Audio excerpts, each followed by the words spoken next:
Hey associates, all right, so this is a just, sped up version of me actually completing the industry summary assignments. And so the whole video, the original, was just over 28 minutes long, so it did take me 28 minutes start to finish to complete that assignment, just for a little bit of a reference. And so I'm just starting out by reading the article that I had selected. You see me kind of highlighting different places. Those are places I stopped to like take notes, right? It seemed like, oh, that's a connection, that's a key detail. That helps me understand the big picture. And then we get into actually, completing the activity. So I'm using the template, the press release template, right, that we built, because if we're going to do it in text, it should be a press release. And so then for the title, I actually started by pulling out something I saw in the article, because, they are journalists and PR folks as well, and so they are good at writing the big picture out. But then later I decided that actually was, a perfect headline, and it would make more sense to title this, right, industry summary, because always, right, you're trying to make the reader's life easier. Now for the dateline, put the location, and that being where you got the article from, and the date the article or video or whatever was published, again, to make it really easy for me to see where you pulled it from and what the date was. And then after the dateline, I'm doing just that nice summary, kind of going back and forth to the article, checking who, exactly wrote it, how can I summarize this clearly, and going back to my notes, kind of in and out. And then you see, I'm changing my mind, revising, as all good writers do. We write it out and then we say, did that work? Let me tweak it. Let me change it. And so that was a little bit of what I was doing there. I'm just, going back and forth through the article, revisiting things in my notes. And I was specifically trying to find a really good kind of quote to pull out that I felt like captured, and it was going to set up the action items and main moves while also, capturing that big picture, directly, from the article, and also shows that I, read the article. So that's why you want to practice and get used to pulling out what you think are interesting and impactful quotes. And then I added onto it a little bit.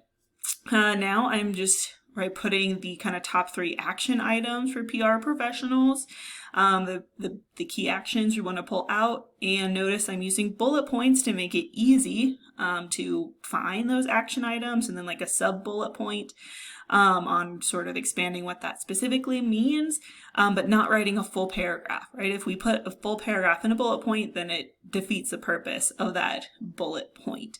So you do want to keep it nice and short. And then to wrap it up, kind of reinforcing, right, what I was saying, providing that kind of final summary on what predictions mean. This is where some of that, right, analysis is coming in. I'm offering my, okay, we remember this is just a prediction. Here's unpacking what that means moving forward, and just kind of doing some of that critical thinking. So write out a little summary there to show me those aspects. And then here I'm actually looking for that boilerplate. So you can say I went back to Veracity's About page and just copied over what they considered the About Me, which again just gives a little bit more insight. So then I went back to the industry analysis summary sheet to double check that I did all of the things that were specified on the summary sheet. So always go back, any assignment, essay, project, whatever it is, go back and make sure you are delivering on what was expected. And here I actually decide, what? I think I could get a little bit more specific in how this article intersects with, right, my work and like our client project, and actually what does it mean for me to do. And so that's where I'm going back and thinking, okay, after reading this, what will I actually do to make my PR better for my client? And so that's really where we want to get to, you showing me and showing yourself as well, like what you can actually do with that article that you just read. And with that, it's all wrapped up. Now I can, save it, upload it, and get it turned in. And if I were going to do like a video version, I would honestly use this as the script and just kind of say it in, of course, a more conversational way, and same with audio. And so even if you're going to do, submit an audio file or a video file, you might, practice, right, still hitting those key points of what a press release would have to give you a really nice script and make sure that I can see and hear where you answered those questions too. All right, associates, let's go Team PR.